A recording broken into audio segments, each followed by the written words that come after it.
తునిలో అన్నదమ్ముల ఫైట్ ఆసక్తి రేపుతుంది. అన్నకు అవకాశం ఇవ్వకూడదని తమ్ముణ్ణి ఓడించి నియోజకవర్గంలో పట్టు నిలుపుకోవాలని అన్న పోరాడుతున్నారు.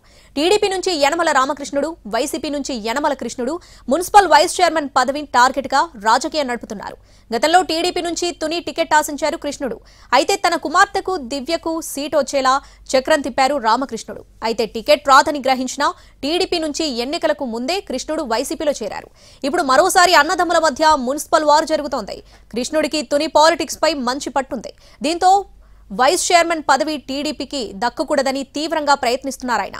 కౌన్సిలర్లను తన వైపు తిప్పుకొని తునిలో బలం పెంచుకునేందుకు పావులు కదుపుతున్నారు. మరోవైపు తన కూతురిని ఎమ్మెల్యేగా గెలిపించుకున్న రామకృష్ణుడు వైస్ చైర్మన్ పదవిని